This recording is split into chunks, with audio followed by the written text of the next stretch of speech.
seule émission bilingue sur le FM en France. On écoute. Enjoy.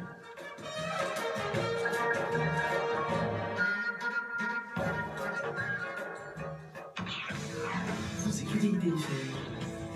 Il est 10h.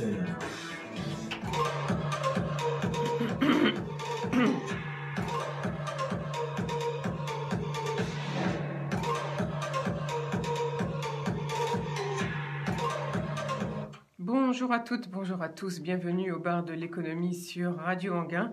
Florence Sueur au micro, accompagnée de DJ Charlie à la technique, en mode confinement toujours bien sûr. Et merci beaucoup de votre fidélité, que vous soyez en vidéo live via Facebook, page bar de l'économie, ou alors en web radio, donc sur internet, idfm98.fr, et vous cliquez sur la flèche bleue, ou alors en FM 98.0. Pour réécouter cette émission, c'est nouveau, connectez-vous sur la chaîne YouTube Bar de l'économie. Alors, bien sûr, aujourd'hui, 5 minutes sur le Covid, toujours avec notre expert, le professeur Gilbert Deray. Et puis, nous avons la chance d'avoir Laurent Levasseur, le président du directoire de Blue Linea, une entreprise de la Silver Economy qui offre des services connectés au domicile des personnes âgées ou en situation de handicap et qui fait partie du groupe des éclaireurs. Je vous explique ça dans quelques minutes. Et puis, nous aurons également Philippe Buyens, le directeur général de Capifrance. On va faire un tour de l'immobilier qui va être au cœur des débats, tant pour les particuliers que pour les professionnels. Et puis, bien sûr, un petit moment de lecture avec un extrait de la correspondance d'Albert Camus et de Maria Casares qui sera lu par Laurence et Michel Robe. Mais tout de suite, on écoute les conseils du professeur Gilbert Deray. 5 minutes pour comprendre le Covid. Comme tous les jours, je suis en duplex avec le professeur Gilbert Deray. Gilbert Deray, bonjour. On nous pose beaucoup la question des soins dentaires. Et alors, il y a deux types de personnes qui nous posent la question des soins dentaires. Il y a ceux qui ont besoin de soins dentaires, et puis il y a les dentistes. Alors, il y en a qui se demandent, si je vais chez le dentiste, est-ce que je peux attraper le Covid? Et les dentistes, ils se disent, est-ce que je suis suffisamment bien protégé? Parce qu'évidemment, on a dit que le Covid se transmettait par la salive, les projections, donc ils sont inquiets. Alors, qu'est-ce qu'on leur dit à ces deux-là? Alors, aux patients, aux futurs patients, on dit plusieurs choses. La première chose, c'est que si vous avez des signes, n'importe lequel, qui vous fait penser que vous êtes malade, n'allez pas chez le dentiste. Et si vous avez été en contact avec quelqu'un dont vous croyez qu'il a le Covid-19, vous attendez 2 semaines sans contact chez le dentiste. D'amener le dentiste dans un cabinet médical, quel qu'il soit. Une fois sur place, vous allez en fait vous confier à cette personne. C'est à lui de prendre les précautions, à la fois pour ne pas vous contaminer, et pour ne pas être contaminé. Donc un cabinet dentaire, c'est un cabinet de soins. Et donc ça veut dire plusieurs choses. Premièrement, les dentistes et leurs assistants, ils seraient quand même très souhaitables, au même titre qu'un hôpital ou une clinique, qui soient dépistés. On nous parle beaucoup du dépistage des acteurs du soin. Eh bien, un cabinet dentaire, ça doit être dépisté. La secrétaire du chirurgien dentiste, c'est une chose, c'est que bien entendu, ce qui vaut pour vous, vaut pour lui. C'est-à-dire que si le dentiste il a des signes, s'il tousse, si sa secrétaire tousse, ils doivent immédiatement être écartés. Tous les acteurs du soin d'un cabinet dentaire doivent se protéger et protéger les patients. Donc, ils doivent porter des masques, et je pense qu'ils vont porter des masques chirurgicales. Toutes les surfaces doivent être nettoyées entre chaque patient, ce qui veut dire qu'on doit prendre le temps entre chaque patient de nettoyer ses surfaces. Ça veut dire aussi, dans le nettoyage des surfaces, qu'on change les tissus en papier qu'on met, par exemple, là où vous allongez. Et évidemment, les gobelets, mais ça, ils le faisaient avant. Ça veut dire aussi que tout le matériel doit être un matériel à usage unique. Et ça veut dire aussi que la secrétaire et le chirurgien dentiste et tous les assistants nettoient leurs mains régulièrement avec du gel hydroalcoolique. Si on applique l'ensemble de ces mesures, qu'on ne fait évidemment pas croiser de patients, là encore, il n'y a pas une salle d'attente avec 3-4 patients, ça, c'est pas possible. Alors, on travaillera dans, à mon avis, de très bonnes conditions, et je pense qu'alors, le risque de contamination est très faible dans les deux sens. Je crois que l'Ordre des dentistes recommande aussi le port de visière, parce qu'il y a beaucoup de spray quand on fait des soins dentaires avec le matériel rotatif, et je crois que l'Ordre recommande donc une protection totale de la tête.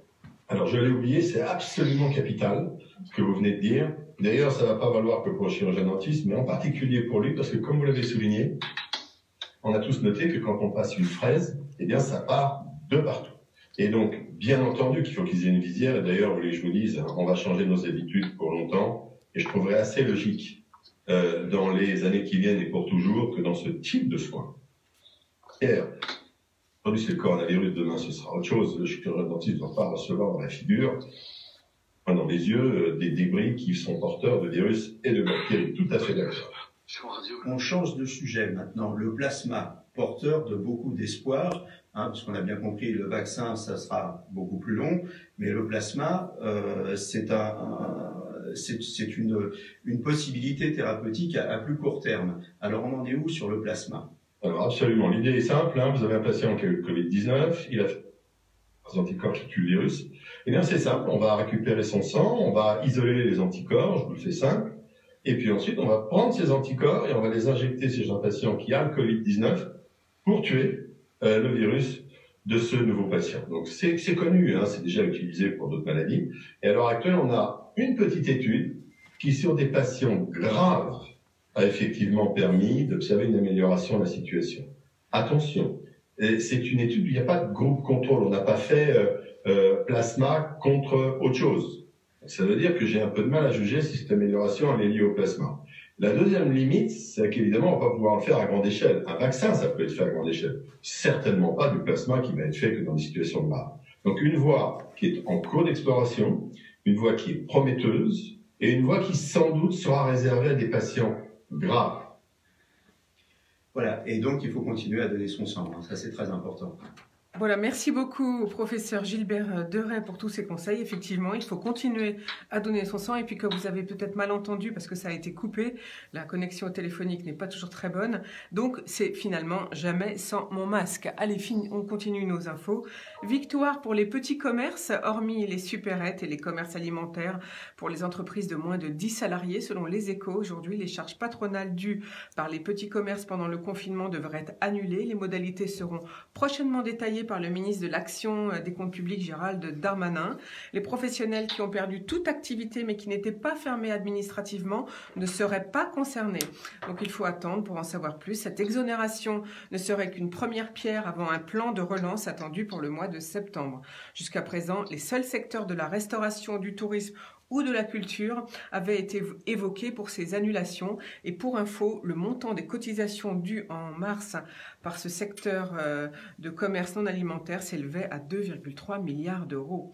Autre info, c'est Édouard Philippe, hier, notre Premier ministre, qui annonce une aide de 200 € pour 800 000 étudiants et jeunes précaires ou modestes de moins de 25 ans pour les aider à faire face à la crise. On en avait déjà parlé à cette antenne il y a quelques semaines de ça. Et en raison du confinement, les restaurants universitaires ont fermé. Beaucoup de jeunes ont perdu leur emploi et ils ont besoin de se nourrir et de payer leur loyer. Voilà pourquoi il a déclaré cette mesure prise hier. Un téléthon mondial s'est organisé à Bruxelles hier également avec l'ambition de lever 7,5 milliards d'euros pour financer la recherche d'un vaccin et des traitements européens contre le nouveau coronavirus. Et bien ce matin, Ursula von der Leyen, la présidente de la Commission, annonce qu'ils ont réussi à lever 7,4 milliards d'euros malgré l'absence des États-Unis, puisque le président Trump veut faire cavalier seul, d'ailleurs, tout comme la Chine. La star Madonna a contribué pour 1 million de dollars. L'objectif est de rendre ce vaccin à des prix abordable, annonce la présidente de la Commission européenne, qui est donc à organiser ce téléthon. La France apporte 500 millions d'euros, a indiqué Emmanuel Macron, notre président de la République, et les fonds collectés seront dirigés vers des institutions spécialisées comme le CEPI ou le Gavi, l'Alliance du vaccin, pour produire et développer donc cet espoir pour tous. Le gouvernement allemand a dû intervenir en mars pour stopper des approches pilotées par la Maison-Blanche, le rachat notamment de la société biopharmaceutique allemande CureVac. Compte tenu des enjeux de la pandémie actuelle, certaines entreprises américaines et chinoises sont même prêtes à lancer la production avant la fin des essais cliniques afin d'être les premières à commercialiser un vaccin. Donc, il faudra faire bien attention. Autre info du jour, c'est les 27 pays européens s'accordent sur la nécessité d'un fonds de relance massif. Les dirigeants ont chargé la Commission de préciser d'ici à mi-mai son ampleur et son financement, mais ils ont déjà validé 540 milliards d'euros décidés par l'Eurogroupe. C'est le mécanisme européen de stabilité, un instrument de réassurance chômage et mobilisation accrue de la BEI qui devrait être opérationnel le 1er juin, et ils ont rappelé la nécessité d'accroître l'autonomie stratégique de l'Union européenne et de produire des biens essentiels en Europe. Je vous en reparlerai un autre jour car il est déjà 10h09. Et donc dernière info du jour, c'est le taux de TVA applicable aux masques et aux tenues de protection et aux produits liés à l'hygiène corporelle adaptée à la lutte contre la propagation du virus qui va passer temporairement, je dis bien temporairement, de 20 à 5,5%. Mais la liste et les caractéristiques techniques de ces produits seront fixées dans des arrêtés à paraître. Il faut donc attendre également encore un petit peu pour obtenir le détail de ces règles particulières. Alors, on va demander à notre premier invité, à Laurent Levasseur, qui est avec nous en direct par téléphone, mesure de confinement oblige. Bonjour Laurent Levasseur. Bonjour Florence. Vous êtes le président du directoire de Blue Linea, une entreprise de la Silver Economy, qui offre donc, comme je le disais en introduction, des services connectés au domicile des personnes âgées ou en situation de handicap. Et vous faites partie du groupe des éclaireurs, ce groupe de 20 personnes sous la houlette de Jérôme Guedj pour le ministre de la Solidarité et de la Santé. Alors, vous avez publié 2 rapports. On va y revenir à ces rapports. Je vais quand même les citer. Le premier, c'est rompre l'isolement des personnes âgées. Le deuxième, c'est sur la préconisation du rétablissement des familles en EHPAD. Et ça, on a déjà vu les mesures que ça a produites. Mais vous avez développé une plateforme qui s'appelle Help. Et je suppose que ce taux de TVA annoncé à 5,5%, c'est une bonne nouvelle pour vous. Alors, vous allez nous expliquer un petit peu ce que vous faites avec cette plateforme Help. Alors, c'est une bonne nouvelle surtout pour toutes les professions, pour tous les professionnels qui ont besoin de s'équiper de dispositifs de sécurité dans le cadre du Covid. Oui, comme vous l'avez signalé, notre plateforme Help a permis à près de 900 établissements en France de trouver des solutions, pour le quotidien. Nous avons réussi à trouver, à une période très compliquée, des masques, des charlottes, des surblouses, une demande qui a été toute particulièrement, j'ai été très sensible, c'est quand un groupe d'EHPAD nous a demandé de trouver des housses mortuaires, tout simplement parce que les pompes funèbres n'arrivaient plus à pouvoir être présents suffisamment rapidement dans les EHPAD qui enregistraient malheureusement certains décès. Donc pour les professionnels, d'avoir ce taux de 5,5%, c'est tout simplement une bonne nouvelle parce que, vous savez, l'État aujourd'hui gère la distribution de masques pour les hospitaliers, pour les EHPAD, mais il y a toute une autre série de professions qui sont en demande. Tout ce qui sont les services à la personne, les associations de services à la personne, les structures du handicap, ces professionnels doivent se débrouiller seuls. Et pour eux, c'est surtout pour eux que c'est une bonne nouvelle. À la fois, on arrive aujourd'hui à pouvoir leur délivrer des masques et dans des conditions financières qui sont beaucoup plus intéressantes. Nous avons réussi, par exemple, à constituer des stocks durant ces derniers jours qui nous permet de répondre dans la semaine, parce que cette semaine est importante, à des masques qui sont à moins d'€1, à 95 centimes.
mon équipe, il y a eu des gens très malins qui se sont dit « Hey, on va peut-être regarder si on peut pas trouver des distributeurs de masques dans des pays qui n'en ont rien à faire. » Et c'est comme ça qu'on a pu trouver des masques en Suède. Parce que ce pays a décidé que c'était pas le sujet. C'est des petits exemples comme ça. Et puis, au fur et à mesure qu'on a géré les demandes, géré les contacts, eh bien, on a constitué simplement un stock sur nos fonds personnels et on le met à disposition des professionnels pour qu'ils puissent s'équiper encore plus vite. Parce que c'est le sujet. Justement, Laurent Levasseur, dites-nous pour nos auditeurs, si on veut se procurer tous ces produits indispensables à la fois pour les professionnels et à la fois pour les particuliers, comment fait-on? Donc, on se connecte comment à la plateforme Help? Alors, vous allez tout simplement saisir sur votre ordinateur covid.bluelinea.com. Et là, vous tombez en fin de compte sur notre page dédiée à l'action du Covid. Vous y trouverez bien évidemment une action que nous avons avec les mairies aujourd'hui pour agir pour les élèves de nos communes. Et puis vous trouvez cette plateforme d'entraide où vous pouvez faire des demandes si vous êtes un directeur d'établissement, d'EHPAD, de résidence-service, de structure du handicap. Mais vous trouvez aussi cette boutique solidaire où on retrouve des visières, des surblouses, des gants, du gel hydroalcoolique. Alors, le gel hydroalcoolique, le sujet en ce moment n'est plus le gel. On arrive à en obtenir. C'est surtout un problème lié aux emballages, aux petits pouce-pouce. Et du coup, on le met à disposition par bidon de 5 litres. Et vous savez, ça rend bien service parce que les gens l'ont comme ça. Et même les entreprises pourront en acheter via votre plateforme. Exactement. Par exemple, je ne sais pas si vous avez eu l'occasion de porter un masque plusieurs heures, mais c'est compliqué. Ça tient très chaud surtout. Ça tient très chaud et il semblerait que l'été arrive. Et on a du mal à respirer avec au bout de quelques heures, effectivement. Exactement. Donc nous mettons à disposition des visières de protection. Vous avez pu voir bon nombre de reportages où des structures, des écoles, des universités ont fabriqué des visières 3D. Nous avons fait produire des visières en Scandinavie avec un de nos partenaires du quotidien et on les met à disposition à la fois à des conditions très intéressantes et surtout elles sont dans une matière qui leur permet de tenir et vous pouvez toute la journée vivre avec travailler avec cette visière. C'est plus agréable. C'est plus agréable, c'est vrai. Alors, on va revenir un petit peu à Blue Linea un petit peu plus tard dans cet entretien, si vous voulez bien, Laurent Levasseur. Et j'aimerais qu'on parle un petit peu des rapports que vous avez publiés grâce au groupe dont vous faites partie, les 20 personnes qui s'appellent les éclaireurs. C'est un très joli nom, sous la houlette de Jérôme Gage pour le ministère de la Santé. Vous avez publié Rompre l'isolement des personnes âgées et la préconisation du rétablissement des familles en EHPAD. Donc là, on a vu déjà les premières mesures. Réouverture des visites familiales dans les fameux parloirs, comme on dit. Donc, expliquez-nous un petit peu le but de ce groupe d'éclaireurs. Alors, Olivier Véran a nommé Jérôme Gage pour pouvoir mettre en place toute une série de préconisations autour de l'isolement des personnes âgées et aussi en EHPAD. Et ces préconisations ne sont pas simplement des préconisations pour la crise, mais aussi pour après la crise. Et dans ce groupe d'éclaireurs, il a demandé à une vingtaine de personnes qu'il a appelé les éclaireurs de bien vouloir contribuer de par leur expérience, de par leur expertise à la mise en place de ces préconisations. Vous y retrouvez le président de la Croix-Rouge, la directrice générale des Petits Frères des Pauvres, la présidente du syndicat national des EHPAD, par exemple. Et concrètement, nous mangeons ensemble et nous contribuons à ce que Jérôme puisse mettre en place, synthétiser et aussi apporter bien évidemment sa propre expertise autour de ces rapports. 2 rapports importants ont déjà été diffusés. Un premier sur rompre l'isolement. C'est comme ça que par exemple l'opération nationale Agir pour les aînés de nos communes est née chez Blue Linea. Alors justement, on va parlons de cette opération suite à ce rapport Agir pour nos communes, c'est-à-dire. Alors, concrètement, nous avons une crainte chez Blue Linea et beaucoup de maires ont aussi cette même crainte, à savoir, nous avons aujourd'hui un nombre important de personnes âgées qui vivent seules, donc elles sont isolées et confinées. Et puis, malheureusement, ces personnes âgées n'ont pas toutes la chance d'avoir une famille très proche, n'ont pas toutes la chance de pouvoir bénéficier d'un soutien de leurs proches, même si la solidarité, même si beaucoup d'associations comme la Croix-Rouge, les Petits Frères des Pauvres et d'autres se sont mis en branle, même au niveau des mairies, il y a des personnes âgées qui passent il y a des trous dans la raquette, qui passent au travers de tous ces dispositifs. Ces personnes âgées ont dû continuer à s'alimenter, ont dû continuer à sortir de chez elles pour pouvoir faire leurs courses et dont elles ont malheureusement potentiellement été plus, on va dire, exposées au virus que d'autres, alors que nous savons tous que ces personnes sont particulièrement fragiles devant le Covid. Et malheureusement, on peut craindre que nous allons constater au moment du déconfinement, probablement, un bon nombre de ces personnes qui auront peut-être décédé chez elles, seules, à cause du Covid, parce qu'elles n'auront pas eu ou la force d'appeler les secours, ou alors tout simplement la compréhension de ce qui se passe. Comme vous le savez, au bout par exemple du 10e jour, il y a de très grands moments de fatigue. Oui. Souvent, une chute va entraîner une chute de la personne en question, et si elle n'est pas équipée de dispositifs de téléassistance, par exemple, si elle n'a pas de proche qui va s'inquiéter d'une certaine absence ou de présence, eh bien, malheureusement, ces personnes peuvent se retrouver en situation très critique. Il ne faut pas oublier aussi qu'il y a un facteur de risque supplémentaire, car après le 11 mai, on sait tous que ces personnes vont devoir rester un peu plus à la maison que d'autres, même si bien évidemment on ne leur interdira pas de sortir. Eh bien, je ne sais pas si ça vous a échappé ou pas, mais depuis plus de 10 mois maintenant, nous vivons avec des normales saisonnières qui sont 10 degrés au-dessus. Bien sûr. On a l'impression qu'une belle canicule s'annonce, et concrètement, isolée, confinée, une canicule. Je pense que c'est un cocktail explosif qu'il faut au plus vite prendre en compte, et très très vite, il va falloir identifier ces invisibles. Et ça nous paraît être une opération qui peut être menée surtout avec les mairies, surtout avec les maires, les élus locaux, pour au plus vite identifier donc voilà les personnes isolées.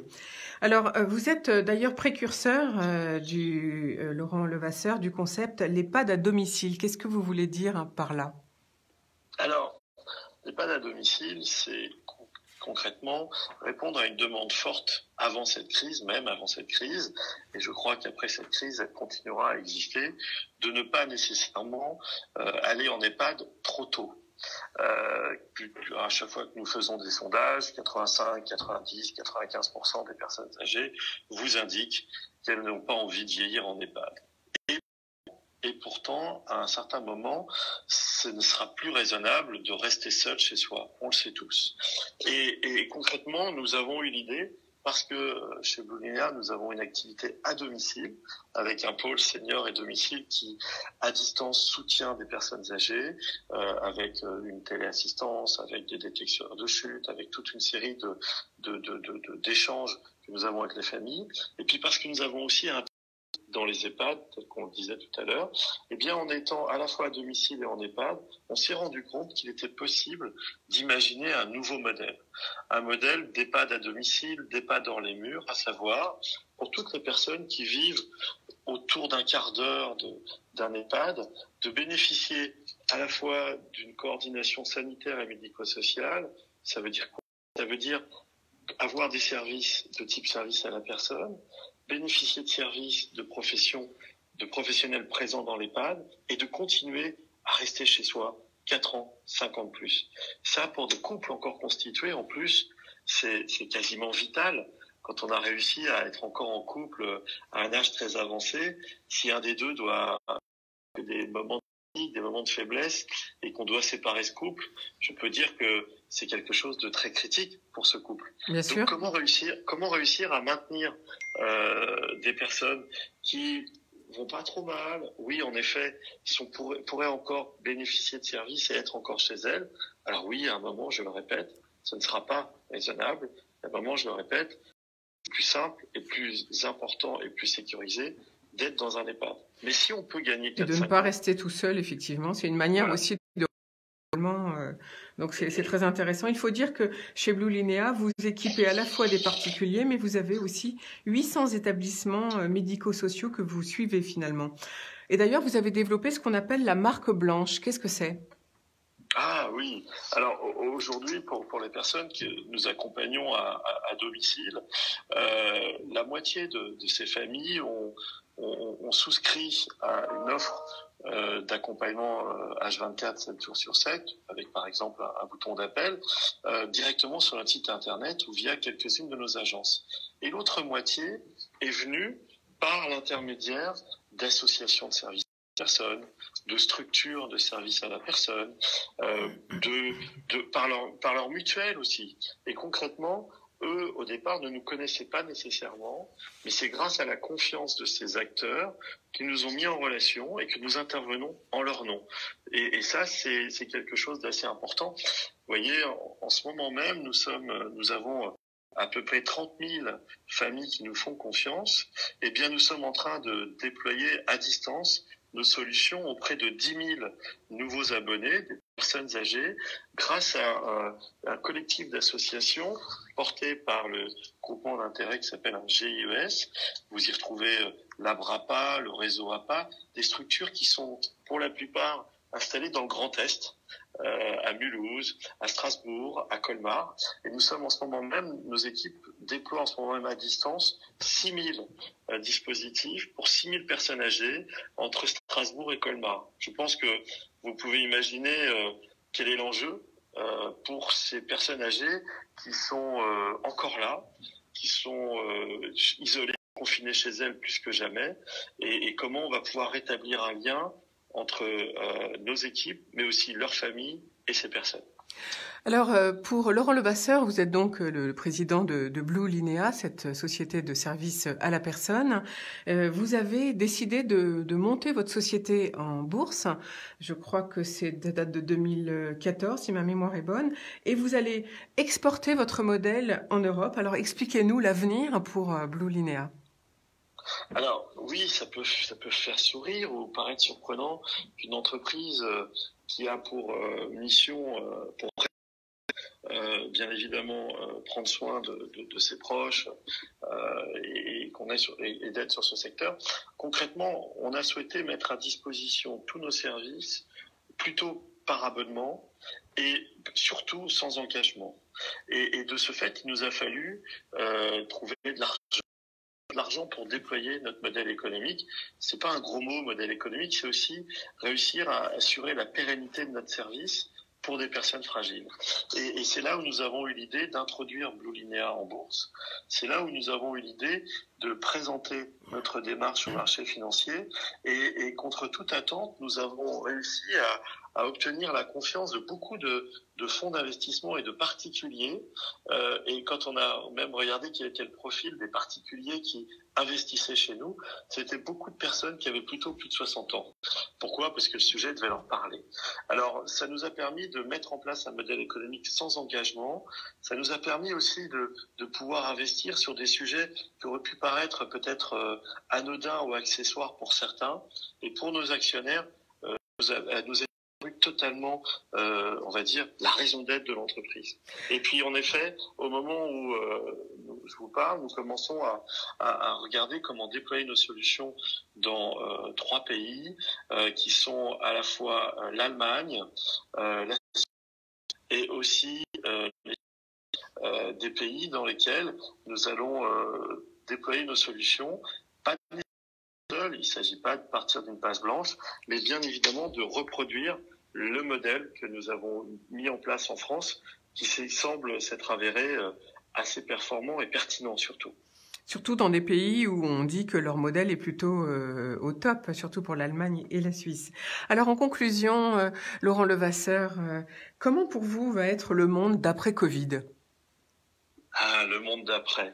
Alors, le monde d'après, vous savez, nous sommes en train d'y travailler avec l'ensemble du comité de direction de notre entreprise, tout simplement parce que oui, dans le monde d'après, on va être le président de la République l'avait indiqué, nous sommes en guerre. Alors oui, c'était une métaphore, mais une métaphore pour que tout le monde comprenne la crise sanitaire et l'urgence de cette crise sanitaire. Alors, comme dans une guerre, comme après-guerre, on arrive dans une économie d'après-guerre.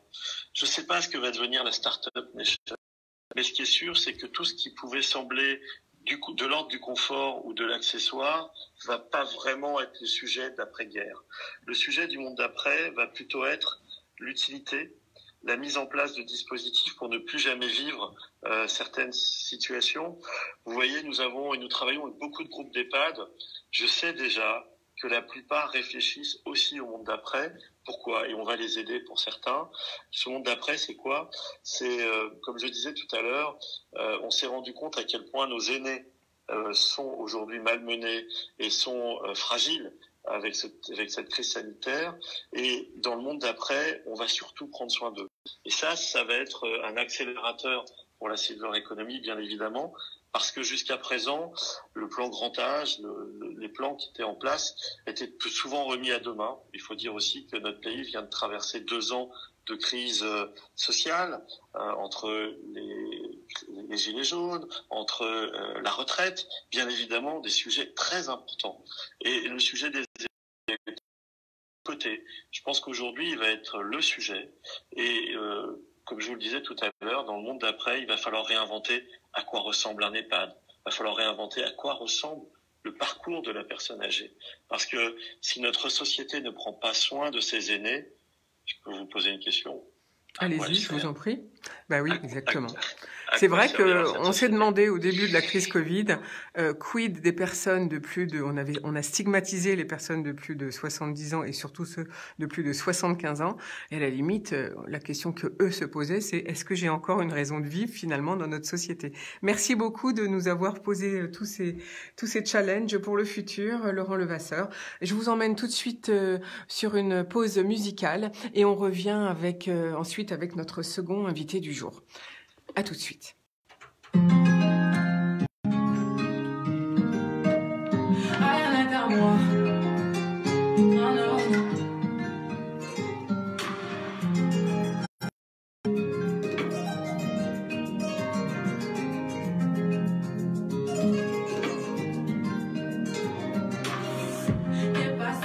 Je suis plus là, t'as foutu la cata, j'étais la buena.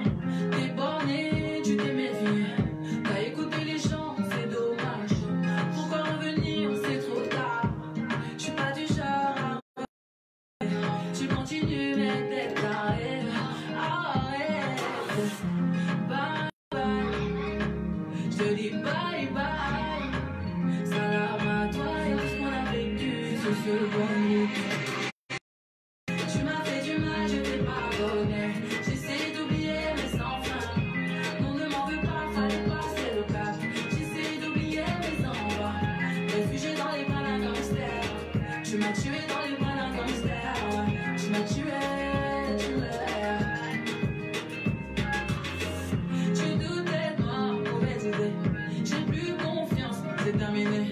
La vie c'est pas un film. J'ai été mal à fil. Il voudrait revenir, mais quelle audace. Je ne m'en rate plus jamais. J'ai dit. Voilà, c'était notre pause musicale rapide, comme d'habitude, au bar de l'économie sur Radio Anguin, car nous avons beaucoup de choses à dire, comme toujours. Et donc, vous avez reconnu, je suis sûre, Aya Nakamura avec un extrait de l'un de ses titres. Alors, notre second invité du jour, on va parler immobilier. Philippe Buyens, bonjour. Bonjour. Vous êtes directeur général de Capri France.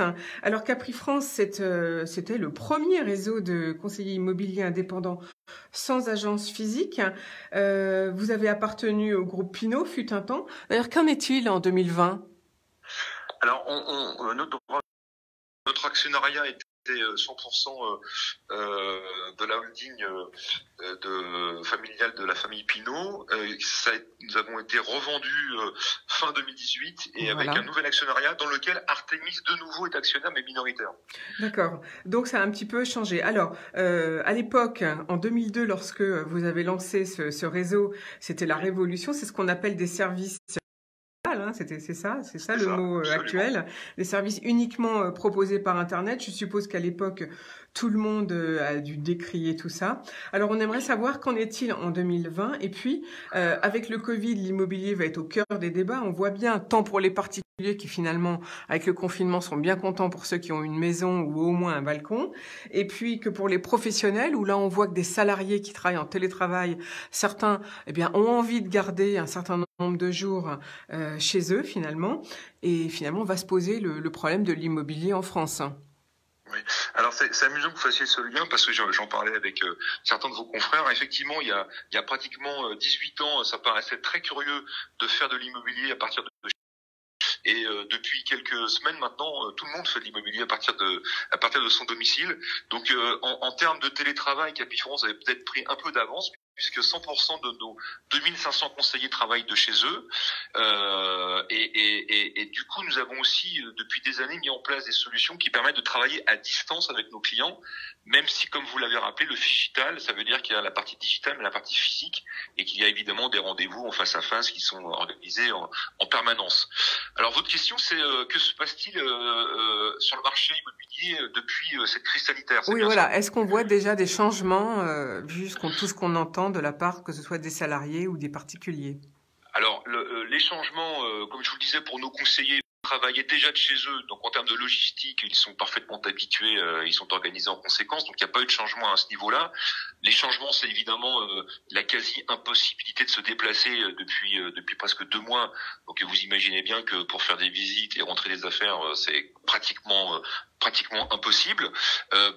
Pour autant, il y a eu un volant d'affaires qui s'est maintenu pour plusieurs raisons. La première, c'est que des affaires étaient engagées jusqu'au 16 mars. Des visites avaient été déjà engagées. L'estimation avait été faite et du coup, ces opérations se sont concrétisées à distance grâce à des outils, comme je vous disais, qui existent, de mandats de vente électroniques, d'offres d'achat électroniques. Les notaires aussi ont joué le jeu, enfin une partie des notaires ont joué le jeu. Et l'ordre des notaires d'ailleurs a permis quelque chose qui était exceptionnel, puisque on a pu signer des actes authentiques avec des procurations sous seing privé. Alors c'est un tout petit peu technique, mais vous savez que quand on signe un document authentique, il faut que les procurations aient des signatures authentifiées en mairie. Bien sûr. Mais comme les mairies étaient fermées, tout le monde était un peu bloqué.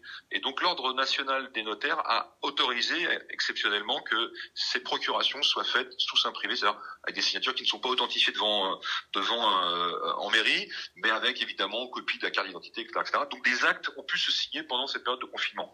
Mais il y a quand même une baisse d'activité de 80% depuis le début du mois d'avril. Donc c'est énorme, donc grosse chute de perte de chiffre d'affaires pour tous ceux qui travaillent sous le nom de Capifrance, j'imagine, que ça doit pas être facile. Et l'immobilier en général. Et bien sûr, et comme tous ceux qui sont dans l'immobilier. Mais quand même, est-ce que là, en ce moment, puisque maintenant on compte les jours du déconfinement, finalement, on va y aller petit à petit. Est-ce que là, vous voyez déjà une petite reprise des demandes? Et quelles sont ces demandes? Est-ce que l'offre a été modifiée, la demande? Alors, tout d'abord, la volumétrie de la demande, en fait, depuis que l'annonce a été faite d'une sortie de confinement le 11 mai, de façon quasi instantanée, le trafic sur les sites, que ce soit le site de capifrance.fr ou les grands portails immobiliers que nous connaissons tous, et nous avons le monitoring de ces sites parce que nous diffusons aussi nos annonces sur ces grands portails, et bien immédiatement le trafic a augmenté, donc ça c'est un signe plutôt encourageant.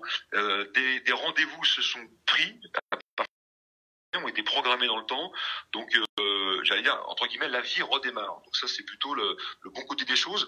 En ce qui concerne le comportement, on entend dire et j'ai senti, je crois, le sens de votre question sur des changements sur les choix de l'habitat des Français.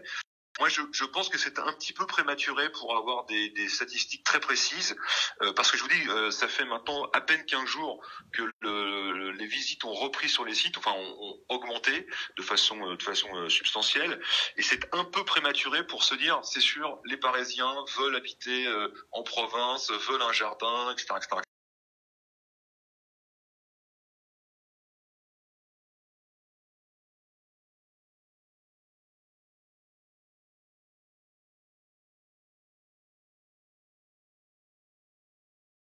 compliqué pour certaines familles. Effectivement, très compliqué. Ça peut reconsidérer sa façon de vivre sa résidence, de vivre dans sa résidence principale. Et deuxièmement, un effet qui là pour le coup a touché une grande partie des Français, c'est le télétravail. Parce que le télétravail, on en parle depuis des années, c'est développé progressivement, mais qui s'est accéléré brutalement. Et du coup, on s'est rendu compte, et c'est notre cas, moi j'ai mis 200 personnes en télétravail en une demi-journée. Et j'allais dire, tout a continué à fonctionner quasi normalement, que ce soit le service juridique, la comptabilité, les RH, des moyens aujourd'hui qui nous permettent de faire des réunions à distance. Et la vie opérationnelle a continué. Et donc le fait de se dire que pour des chefs d'entreprise, d'abord le télétravail c'est possible, parce qu'il y en a peut-être qui avaient encore des doutes sur l'efficacité du travail de chez soi. Donc je pense que les mentalités ont évolué totalement, dans le bon sens, et que le confinement d'un côté et le télétravail de l'autre participent au fait que les gens vont se dire je peux m'éloigner de mon entreprise, on a des outils qui nous permettent de travailler parfaitement bien à distance, et ça va sans doute participer au fait que les gens vont privilégier des maisons ou alors des appartements avec des terrasses également. Voilà, il faudra que les promoteurs fassent d'autres schémas de construction à cette expérience du confinement. Oui. Alors vous, en tant que chef d'entreprise, est-ce que vous allez garder ce mode de travail à terme? Est-ce que c'est la demande des salariés? Quand vous leur demandez de revenir, que répondent-ils?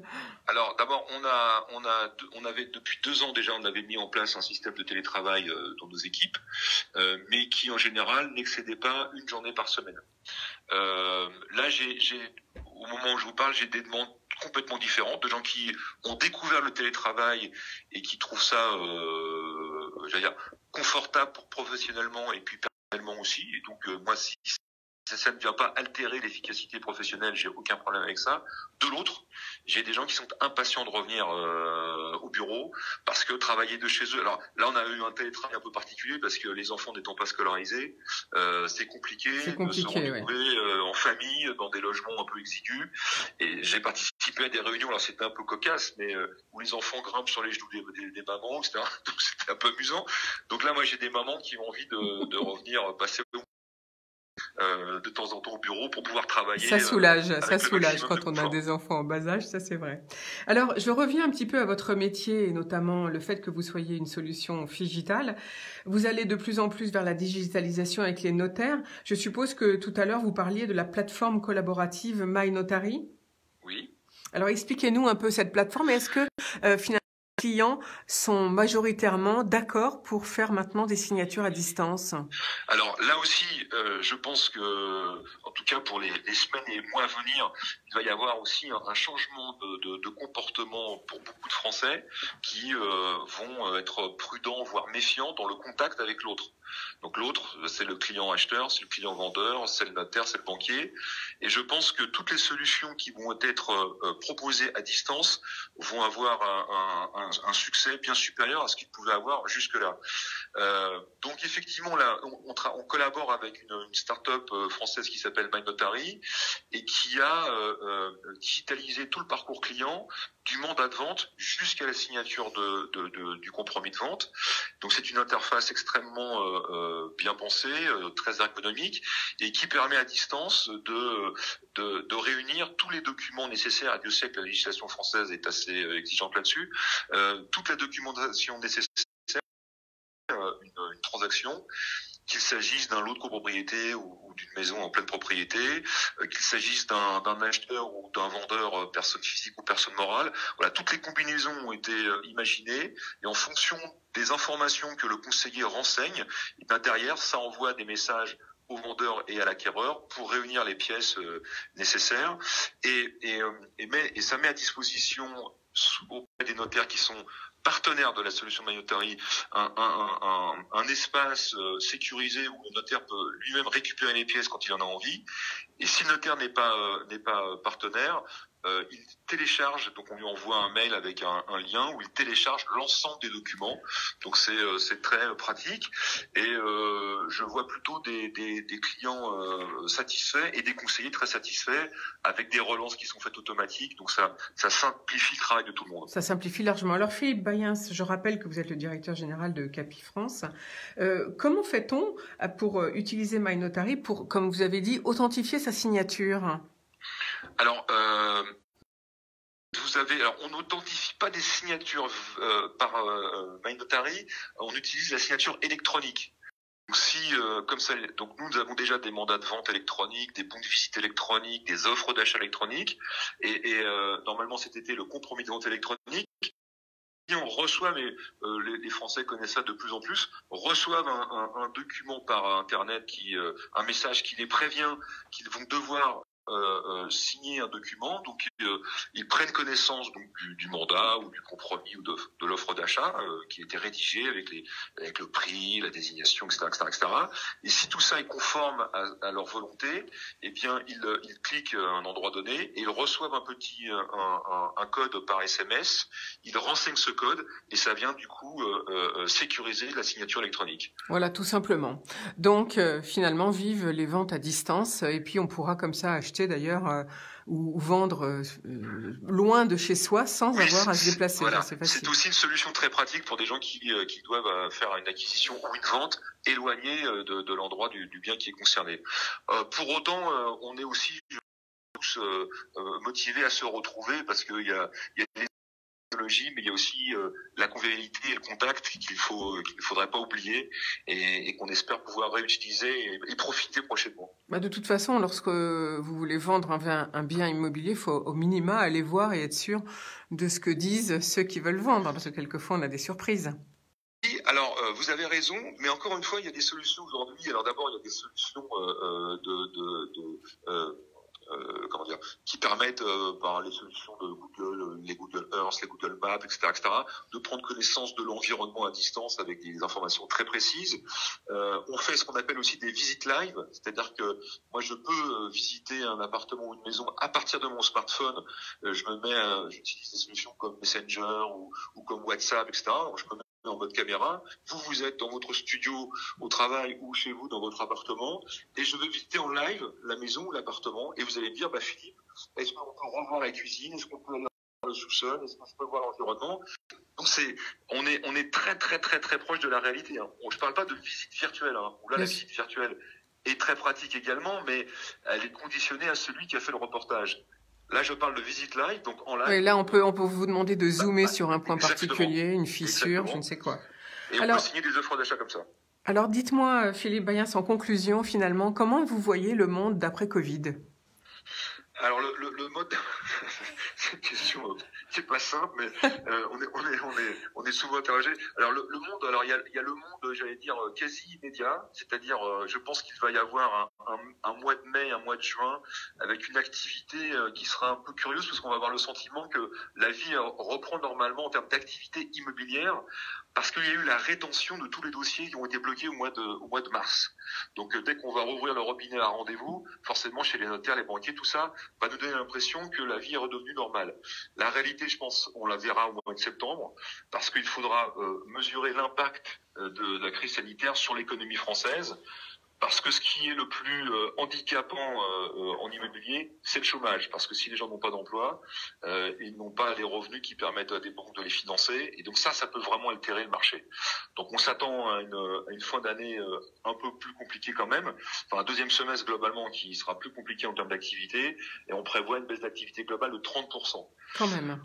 Voilà. Ensuite, il y a le comportement entre nous, et je pense que les gens vont être plus méfiants, plus prudents dans les contacts physiques. Et du coup, il va y avoir, et nous, on a préparé justement tout un guide qui explique à nos conseillers comment équiper les clients en visite avec des surchaussures, des gants, etc., pour rassurer nos propriétaires. Merci beaucoup pour cet entretien et votre vision du marché, Philippe Bayens. Je rappelle que vous êtes directeur général de Capifrance. On va tout de suite faire une nouvelle pause musicale et on revient dans quelques minutes au bar de l'économie, bien sûr.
voilà, c'était un petit boogie-woogie pour nous mettre la pêche aujourd'hui, partant de pluie, mais il faut bien qu'il pleuve un peu pour arroser la nature, on en a bien besoin, les plantes en ont bien besoin, comme a dit notre invité précédent, eh bien on a 10 degrés de plus que la normale depuis quelques mois, notamment depuis le début du confinement. Alors aujourd'hui, on a la chance d'avoir Laurence et Michel Robe à nos côtés pour lire un extrait de la correspondance d'Albert Camus et de Maria Casares.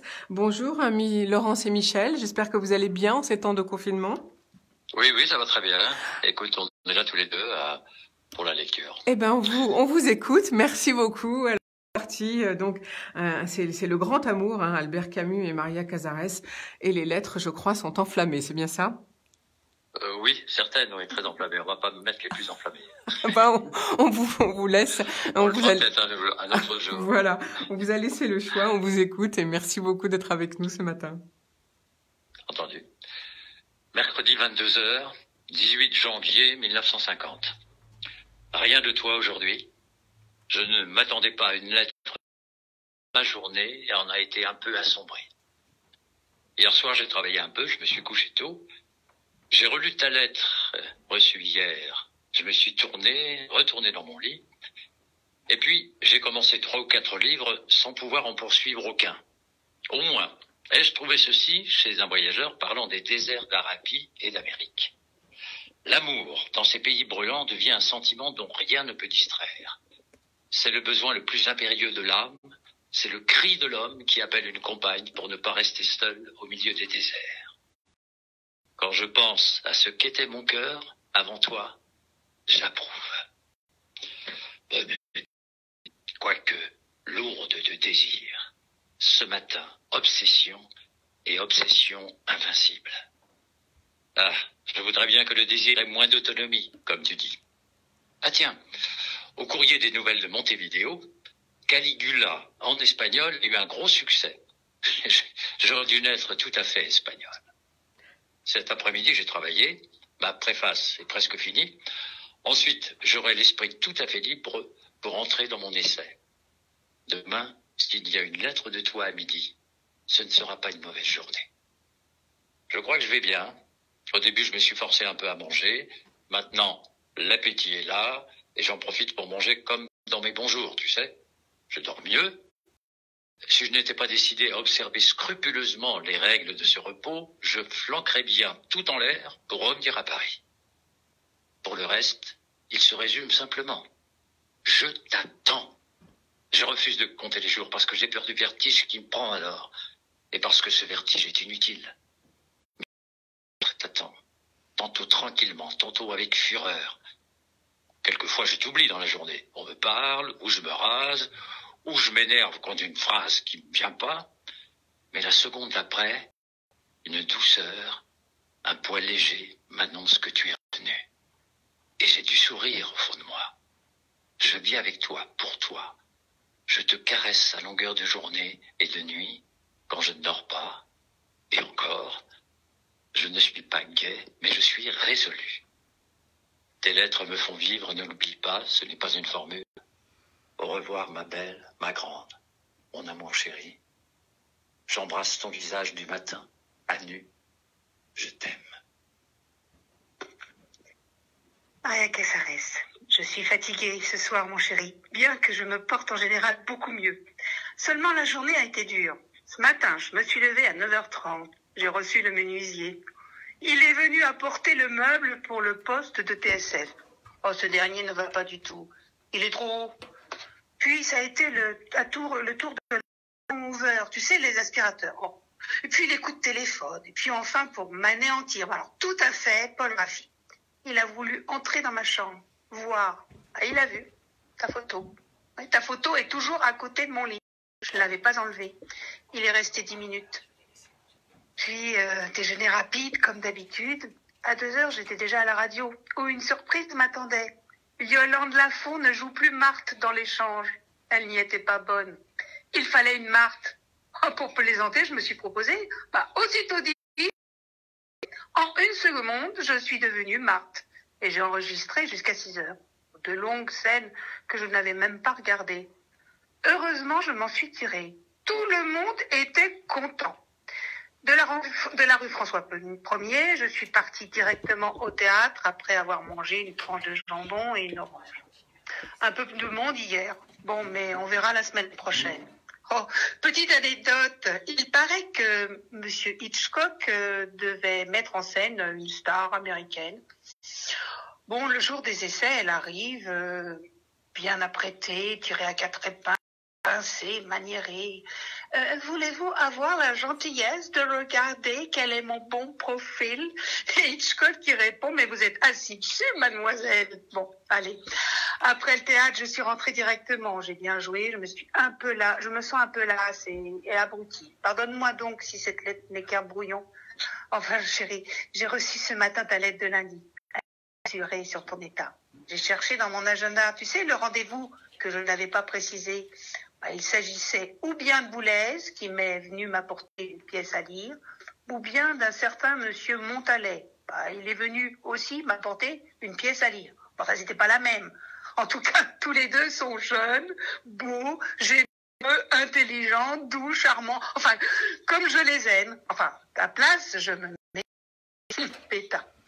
Moi aussi, je mange comme une brute. Et bien, je grossis d'ailleurs. Bon, cette lettre est décidément complètement idiote. J'ai beaucoup de choses à te dire, mais crois-moi, ce soir, je fais déjà beaucoup d'efforts pour tenir mes yeux ouverts. Bon, demain, je t'écrirai plus clairement.